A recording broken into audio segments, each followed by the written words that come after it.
Hello everyone, मैं सुमित। आप सभी का मेरे यूट्यूब चैनल सैकी जीके पर स्वागत है। आज हम लोग 24 से 25 अप्रैल के करंट अफेयर को देखेंगे।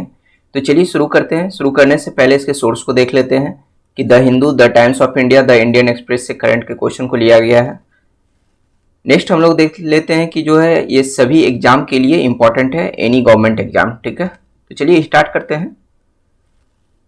हाल ही में फर्स्ट क्वेश्चन है, हाल ही में पूमा का ब्रांड एम्बेसडर किसे बनाया गया है? पूमा का ब्रांड एम्बेसडर किसे बनाया गया है? तो इसका सही आंसर होगा सी, दोनों। मतलब वाशिंगटन सुंदर और देवदत्त पाडिक्कल दोनों को बनाया गया है पूमा का ब्रांड एम्बेसडर।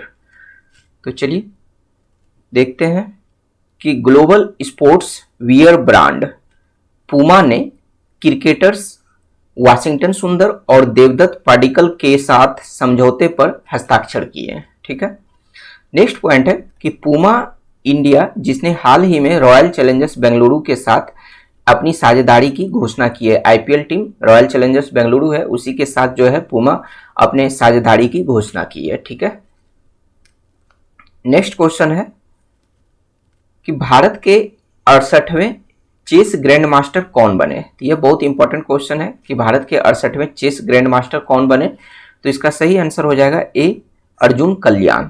अर्जुन कल्याण जो है भारत के 68वें चेस ग्रैंड मास्टर बने हैं।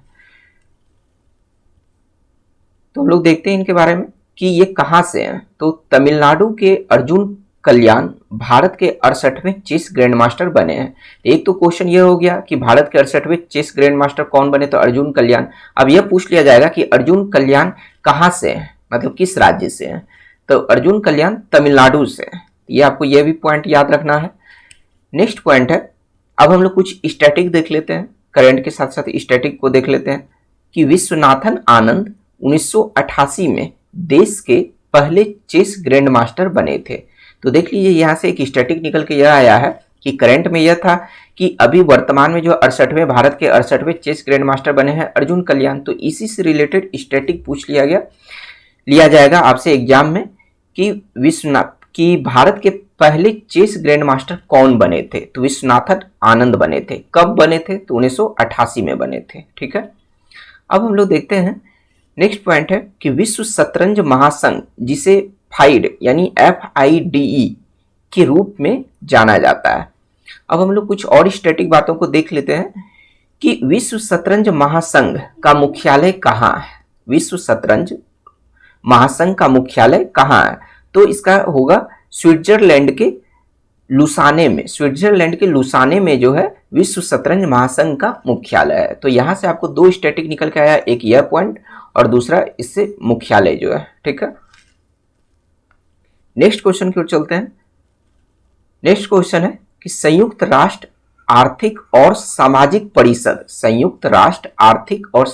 परिषद के 3 निकायों के लिए किसे चुना गया है? यानी इस परिषद के लिए 3 निकायों के लिए किसे चुना गया है? तो इसका सही आंसर हो जाएगा ए, भारत। भारत को जो है 3 निकायों के लिए चुना गया है। किसके निकायों के लिए? तो संयुक्त राष्ट्र आर्थिक और सामाजिक परिषद के 3 निकायों के लिए।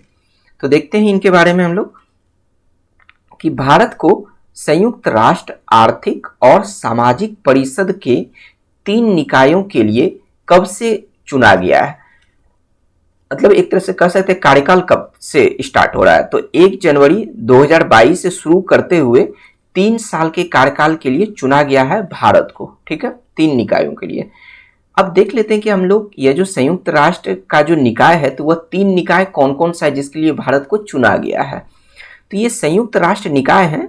तो ये 3 निकाय कौन कौन से देख लेते हैं। नंबर 1 कि जिसके लिए भारत को चुना गया है कि यह अपराध निवारण और आपराधिक न्याय आयोग के लिए भारत को चुना गया है। पहला निकाय यही है, संयुक्त राष्ट्र का पहला निकाय यही है कि यह अपराध निवारण और आपराधिक न्याय आयोग है।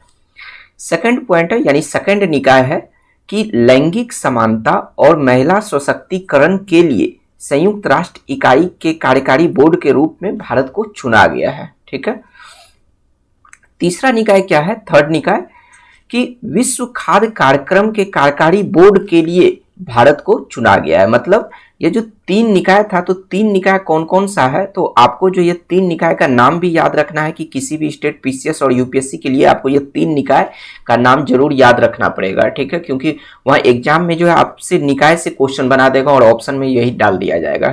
तो आपको यह निकाय भी ध्यान में रखना है कि एक तो क्या है कि फर्स्ट निकाय है कि यह अपराध निवारण और आपराधिक न्याय आयोग के लिए भारत को चुना गया है। सेकंड है कि लैंगिक समानता और महिला सशक्तिकरण के लिए संयुक्त राष्ट्र इकाई के कार्यकारी बोर्ड के लिए भारत को चुना गया है। थर्ड है कि विश्व खाद्य कार्यक्रम के कार्यकारी बोर्ड के लिए भारत को चुना गया है, ठीक है। और यह तीनों का तीनों संयुक्त राष्ट्र का निकाय है।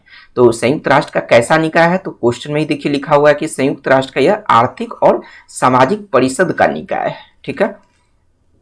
अब हम लोग कुछ और पॉइंट को देख लेते हैं कि संयुक्त राष्ट्र आर्थिक और सामाजिक परिषद के अध्यक्ष कौन है, ठीक है। तो एक करंट से ही एक यह भी क्वेश्चन बन रहा है इससे इंपॉर्टेंट कि संयुक्त राष्ट्र आर्थिक और सामाजिक परिषद के अध्यक्ष कौन है वर्तमान में, तो इसका होगा मुनीर अकरम। इसका सही आंसर क्या होगा, मुनीर अकरम जो है अभी वर्तमान में इसके अध्यक्ष हैं, ठीक है। नेक्स्ट पॉइंट हम लोग देखते हैं कि इसका मुख्यालय कहाँ है, मतलब कि संयुक्त राष्ट्र आर्थिक और सामाजिक परिषद का मुख्यालय कहाँ, यह स्टैटिक हो गया, ठीक है, यह स्टैटिक हो गया कि इसका मुख्यालय कहाँ है, तो संयुक्त राज्य अमेरिका में जो है इसका मुख्यालय है। तो यहाँ पे देख लीजिए कि एक पॉइंट तो स्टैटिक हो गया, बाद बाकी जो है क्या है कि यह करंट है, तो आपको सारे पॉइंट को ध्यान में रखना है। नेक्स्ट क्वेश्चन है कि भारत प्रशांत महासागरीय, यह नाम ही है कि भारत प्रशांत महासागरीय पहल के लिए भारत ने किस देश के साथ साझेदारी की है, क्योंकि इस पहल का नाम है भारत प्रशांत महासागरीय पहल के लिए भारत ने किस देश के साथ साझेदारी की है, तो इसका सही आंसर होगा ऑस्ट्रेलिया। ऑस्ट्रेलिया के साथ भारत ने साझेदारी की है इस पहल के लिए। भारत इस पहल के लिए ऑस्ट्रेलिया के साथ साझेदारी की है। नेक्स्ट पॉइंट हम लोग देखते हैं कि ये जो भारत प्रशांत महासागरीय पहल है, इसके तहत कितने मिलियन देने की घोषणा की गई है, तो इसके तहत जो है 81.2 मिलियन देने की घोषणा की गई है इस पहल के लिए जो है, ठीक है।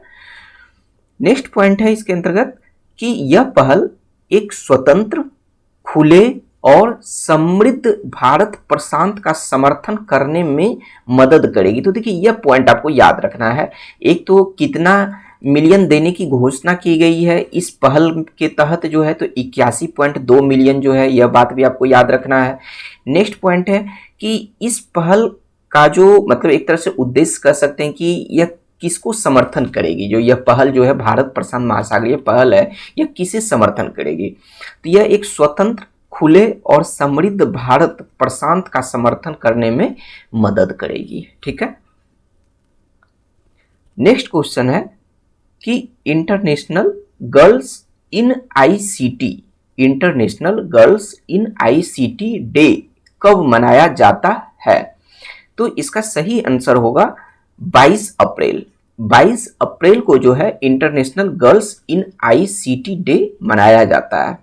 तो देखते हैं हम लोग कि international girls in ICT day वार्षिक रूप से, यानी वार्षिक जो है मतलब प्रत्येक साल जो मनाया जाता है, तो वार्षिक रूप से इस पॉइंट को देखिएगा कि अप्रैल में चौथे गुरुवार को मनाया जाता है। यानी हर साल नियम क्या है कि international girls in ICT day को हर साल अप्रैल के चौथे गुरुवार को जो है मनाया जाता है। तो इस बार जो है मतलब 2021 में जो है इस बार अप्रैल का जो चौथा गुरुवार जो पड़ा वह 22 अप्रैल था, ठीक है, 22 अप्रैल को यह चौथा गुरुवार पड़ा। तो इस वजह से आपसे डायरेक्ट इस तरह से भी क्वेश्चन पूछ लिया जाएगा कि international girls in ICT day इस वर्ष कब मनाया गया, ठीक है, तो 22 अप्रैल को मनाया गया। तो इस बार क्योंकि चौथा गुरुवार जो था वह 22 अप्रैल पड़ रहा था। नेक्स्ट पॉइंट है कि यह दिवस मनाने का उद्देश्य क्या है, तो इसका उद्देश्य हम लोग देखते हैं कि इस दिवस का मनाने का उद्देश्य है कि प्रौद्योगिकी में लड़कियों और महिलाओं के प्रतिनिधित्व को बढ़ाने के लिए एक वैश्विक आंदोलन को प्रेरित करना है। मतलब कि प्रौद्योगिकी क्षेत्र में लड़कियों और महिलाओं का प्रतिनिधित्व क्या है, कम है, तो इसी प्रतिनिधित्व को यानी प्रौद्योगिकी में लड़कियों और महिलाओं के प्रतिनिधित्व को बढ़ाने के लिए वैश्विक आंदोलन को प्रेरित करना इस दिवस का उद्देश्य है, मुख्य उद्देश्य है। ठीक है, चलिए नेक्स्ट पॉइंट चलते हैं। नेक्स्ट क्वेश्चन कि प्रसिद्ध बंगाली कवि जिनका नाम है शंख घोष, प्रसिद्ध बंगाली कवि शंख घोष का निधन हो गया, उन्हें पद्म भूषण से कब सम्मानित किया गया था? तो उन्हें पद्म भूषण से सम्मानित किया गया था 2011 में, 2011 में सम्मानित किया गया था। तो चलिए इसके पॉइंट को देखने से पहले हम लोग इस क्वेश्चन को और भी देख लेते हैं कि और किस तरीके से इस क्वेश्चन को पूछा जा सकता है एग्जाम में। तो मान लीजिए कि यहाँ से तो आपसे पद्म भूषण पूछ लिया गया कि इन्हें पद्म भूषण कब मिला था, तो 2011 में मिला था। लेकिन एक क्वेश्चन यहाँ से और बन सकता है कि हाल ही में शंख घोष का निधन हो गया, वह किस क्षेत्र से संबंधित थे? तो यह एक कवि थे, और कौन से कवि? तो बंगाली कवि थे। तो ऐसे भी आपसे क्वेश्चन पूछा जा सकता है कि हाल ही में शंख घोष का निधन हो गया, जिन्हें पद्म भूषण से सम्मानित किया गया था, वह किस क्षेत्र से संबंधित थे? इस तरह से भी क्वेश्चन पूछा जाता है। मतलब 3 तरह से क्वेश्चन बन रहा है। इसके अलावा भी जो है 2 तरीके से और क्वेश्चन बन रहा है, मतलब टोटल 3 तरीके से क्वेश्चन पूछा जा सकता है। तो इसका आंसर हो जाएगा तब बंगाली कवि, यानी किस क्षेत्र से अगर पूछा जाएगा इनके बारे में कि शंख घोष किस क्षेत्र से संबंधित थे, तो बंगाली कवि थे। ठीक है, तो चलिए इस पॉइंट के बारे में हम लोग देख लेते हैं कि प्रसिद्ध बंगाली कवि शंख घोष का कोविड-19 समस्याओं के बाद निधन हो गया। मतलब अभी कोरोना की वजह से इनका क्या हो गया? निधन हो गया। नेक्स्ट पॉइंट है कि उनके उपनाम कुंतक के, इनका उपनाम क्या है? कुंतक। उनके उपनाम कुंतक के नाम से उन्हें जाना जाता था। तो इस पॉइंट को आपको याद रखना है कि शंख घोष को और किस नाम से, किस उपनाम से जाना जाता था? तो कुंतक के नाम से जाना जाता था। ठीक है, नेक्स्ट पॉइंट है कि उन्हें बंगाली साहित्य में उनके योगदान के लिए कई पुरस्कारों से सम्मानित किया गया था। तो अब हम लोग इनके पुरस्कार को देख लेते हैं कि इन्हें किन किन पुरस्कारों से सम्मानित किया गया था। तो एक तो हो गया क्या कि क्वेश्चन में ही दिया हुआ है कि इन्हें पद्म भूषण कब दिया गया, तो पद्म भूषण तो जो है इन्हें 2011 में दिया गया था जो है। और देख लेते हैं कि इन्हें और कौन कौन सा पुरस्कार दिया गया था। तो ज्ञानपीठ पुरस्कार, ज्ञानपीठ पुरस्कार इन्हें 2016 में दिया गया था, यानी 2016 में इन्हें ज्ञानपीठ पुरस्कार से सम्मानित किया गया था। नेक्स्ट हम लोग देखते हैं कि 1977 में उनकी पुस्तक बाबरेर प्रार्थना के लिए साहित्य अकादमी पुरस्कार, साथ ही सरस्वती सम्मान और अन्य पुरस्कारों में रविंद्र पुरस्कार शामिल है। मतलब कि 1977 में उनकी पुस्तक बाबरेर प्रार्थना के लिए जो है उन्हें साहित्य अकादमी पुरस्कार, सरस्वती सम्मान और रविंद्र पुरस्कार से सम्मानित किया गया था।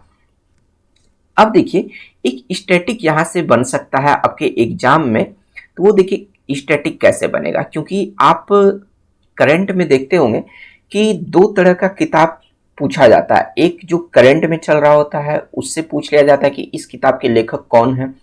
दूसरा आप क्या देखते होंगे, एक स्टैटिक पोर्शन में भी लिया जाता है किताब को कि इस किताब के लेखक कौन है। तो कई बार क्या होता है कि करंट से रिलेटेड जो व्यक्ति होते हैं उसके मतलब कि पिछले किताब को ले लिया जाता है स्टैटिक के रूप में। ठीक है, तो अभी क्या हुआ है कि इनका निधन हुआ है और यह एक प्रसिद्ध व्यक्ति भी थे, तो इस वजह से इनके किताब को आप स्टैटिक के रूप में याद रखिएगा कि हो सकता है किसी न किसी एग्जाम में पूछा जा सकता है। ठीक है, तो किताब का नाम है बाबरेर प्रार्थना। तो क्वेश्चन बन सकता है कि बाबरेर प्रार्थना पुस्तक किनके द्वारा लिखा गया है?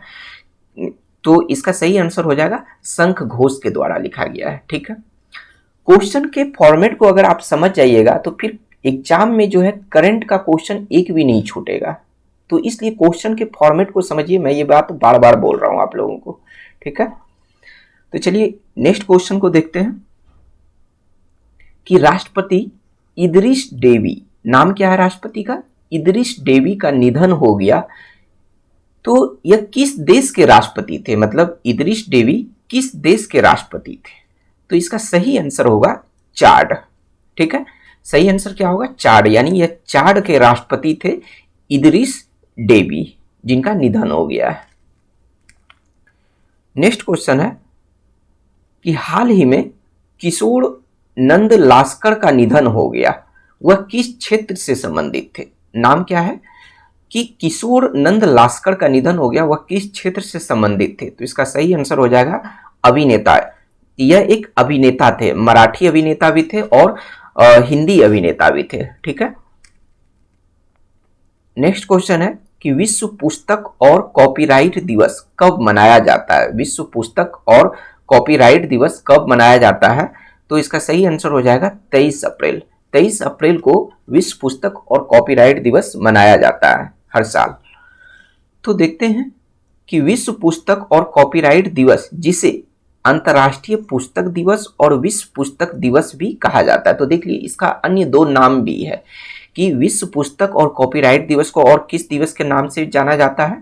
तो अंतर्राष्ट्रीय पुस्तक दिवस और विश्व पुस्तक दिवस भी इसे कहा जाता है, या फिर इस दिवस के रूप में भी इन्हें जाना जाता है। नेक्स्ट पॉइंट है कि संयुक्त राष्ट्र शैक्षिक, वैज्ञानिक और सांस्कृतिक संगठन द्वारा पाठन, प्रकाशन और कॉपीराइट को बढ़ावा देने के लिए 23 अप्रैल को आयोजित किया जाने वाला एक वार्षिक कार्यक्रम है। ठीक है, नेक्स्ट क्वेश्चन की ओर चलते हैं। संयुक्त राष्ट्र अंग्रेजी भाषा दिवस, संयुक्त राष्ट्र अंग्रेजी भाषा दिवस और संयुक्त राष्ट्र स्पेनिश भाषा दिवस कब मनाया जाता है? यानी ये दोनों भाषा दिवस जो है, एक तो हो गया कि अंग्रेजी भाषा दिवस संयुक्त राष्ट्र का और दूसरा संयुक्त राष्ट्र का स्पेनिश भाषा दिवस, ये दोनों दिवस कब मनाया जाता है? तो ये दोनों दिवस जो है 23 अप्रैल को मनाया जाता है। ठीक है, तो देखते हैं कि संयुक्त राष्ट्र अंग्रेजी भाषा दिवस और संयुक्त राष्ट्र स्पेनिश भाषा दिवस प्रति वर्ष 23 अप्रैल को मनाया जाता है। नेक्स्ट पॉइंट देखते हैं कि अंग्रेजी भाषा के लिए 23 अप्रैल को विलियम शेक्सपियर के जन्मदिन और मृत्यु की तिथि दोनों को चिन्हित करने के लिए चुना गया। यानी विलियम शेक्सपियर के जन्मदिन और मृत्यु की तिथि दोनों को चिन्हित करने के लिए इस दिवस को चुना गया, यानी 23 अप्रैल को जो है मनाया जाता है। ठीक है, नेक्स्ट क्वेश्चन है कि हाल ही में फरीद साबरी का निधन हो गया, वह किस क्षेत्र से संबंधित थे? फरीद साबरी का निधन हो गया, वह किस क्षेत्र से संबंधित थे? तो फरीद साबरी एक कव्वाली गायक थे। क्या थे? कव्वाली गायक थे। तो देखते हैं इनके बारे में कि मशहूर साबरी ब्रदर्स की जोड़ी कव्वाली गायक फरीद साबरी का निधन हो गया। तो अब देखिए यहाँ पे साबरी ब्रदर्स, तो देखते हैं साबरी ब्रदर्स यानी दो भाई का नाम था। तो कौन कौन थे? एक फरीद साबरी और दूसरा अमीन साबरी। तो फरीद साबरी का निधन हो गया है। तो फरीद साबरी और अमीन साबरी को उनके सदाबहार गाने के लिए जाना जाता है। नेक्स्ट क्वेश्चन है कि द हेग के लिए बाह्य लेखा परीक्षक, जिसे ऑडिटर भी बोला जाता है, बाह्य लेखा परीक्षक के रूप में किसे चुना गया है? ठीक है, द हेग के लिए बाह्य लेखा परीक्षक के रूप में किसे चुना गया है? तो इसका सही आंसर होगा गिरीश चंद्र मुर्मू। गिरीश चंद्र मुर्मू को जो है बाह्य लेखा परीक्षक के रूप में द हेग के लिए चुना गया है। तो भारत के नियंत्रक और महालेखा परीक्षक गिरीश चंद्र मुर्मू को, यानी अभी वर्तमान में एक क्वेश्चन और यहां से आपको मिला कि भारत के वर्तमान में जो है भारत के नियंत्रक और महालेखा परीक्षक कौन है? तो गिरीश चंद्र मुर्मू। इन्हीं को 2021 से शुरू होने वाले 3 साल के कार्यकाल के लिए रासायनिक हथियारों के खेद के लिए संगठन का नाम क्या है? द हेग आधारित राज्य पार्टियों के सम्मेलन द्वारा बाह्य लेखा परीक्षक के रूप में चुना गया है। नेक्स्ट क्वेश्चन कि भारतीय इस्लामिक विद्वान का नाम क्या है? भारतीय इस्लामिक विद्वान मौलाना वहीदुद्दीन का निधन हो गया। उन्हें पद्म विभूषण से कब सम्मानित किया गया था? तो देखिए यह क्वेश्चन बहुत ही इंपॉर्टेंट बन रहा है, बहुत ही ज्यादा इंपॉर्टेंट, क्योंकि इस सम्मान से इन्हें 2021 में ही सम्मानित किया गया था जो है। ठीक है, तो नाम क्या है? मौलाना वहीदुद्दीन, जिन्हें पद्म विभूषण से इसी साल 2021 में सम्मानित किया गया था। तो देखते हैं इनके बारे में कि प्रसिद्ध भारतीय इस्लामिक विद्वान, आध्यात्मिक नेता और लेखक मौलाना वहीदुद्दीन का कोविड-19 समस्याओं के कारण निधन हो गया। उन्हें पद्म विभूषण 2021 में मिला था। अब इसके पास्ट की बात कर लेते हैं। तो इन्हें पद्म भूषण से भी सम्मानित किया गया था 2000 में, और राजीव गांधी राष्ट्रीय सद्भावना पुरस्कार से इन्हें 2009 में सम्मानित किया गया था। ठीक है, नेक्स्ट क्वेश्चन है कि नेस्कॉम की पहली महिला चेयरपर्सन किन्हें नियुक्त किया गया है? नेस्कॉम की पहली महिला चेयरपर्सन किन्हें नियुक्त किया गया है? तो इसका सही आंसर होगा रेखा एम मेनन। रेखा एम मेनन को नेस्कॉम की पहली महिला चेयरपर्सन नियुक्त किया गया है। तो देखते हैं कि एक्सचेंजर इंडिया के चेयरपर्सन रेखा एम मेनन को नेशनल एसोसिएशन ऑफ, अब देखिए नेस्कॉम का फुल फॉर्म है, नेस्कॉम का फुल फॉर्म क्या होगा कि national association of software and services companies. तो नेस्कॉम का आपको फुल फॉर्म याद रखना है कि national association of software and services companies की चेयरपर्सन नियुक्त किया गया है। ठीक है, अब हम लोग कुछ स्टैटिक बातों को यानी 2 स्टैटिक बातों को देख लेते हैं नेस्कॉम से रिलेटेड कि नेस्कॉम का मुख्यालय कहाँ है। तो नेस्कॉम का मुख्यालय नई दिल्ली में है। अब नेस्कॉम का स्थापना कब किया गया था? तो नेस्कॉम का स्थापना 1 मार्च 1988 को किया गया था। ठीक है, नेक्स्ट क्वेश्चन है कि Boao forum for Asia, Boao forum for Asia वार्षिक सम्मेलन 2021 का आयोजन कहाँ किया गया? तो इसका सही आंसर हो जाएगा चीन। चीन में जो है बोआओ फोरम फॉर एशिया का वार्षिक सम्मेलन आयोजित किया गया। बोआओ फोरम फॉर एशिया वार्षिक सम्मेलन का उद्घाटन समारोह दक्षिण चीन के हेनान प्रांत के यानी दक्षिणी चीन, चीन में भी कहा दक्षिणी चीन के हेनान प्रांत के बोआओ में आयोजित किया गया था। ठीक है, अब देख लेते हैं कि इस सम्मेलन का विषय क्या रहा, मतलब विषय कहने का मतलब थीम क्या रहा। ठीक है, तो इस सम्मेलन का विषय कहिए, थीम कहिए यानी सब्जेक्ट कहिए क्या रहा? तो a world in change, join hand to strength global governance and advance belt and road cooperation, यह इसका विषय रहा। ठीक है, थैंक यू।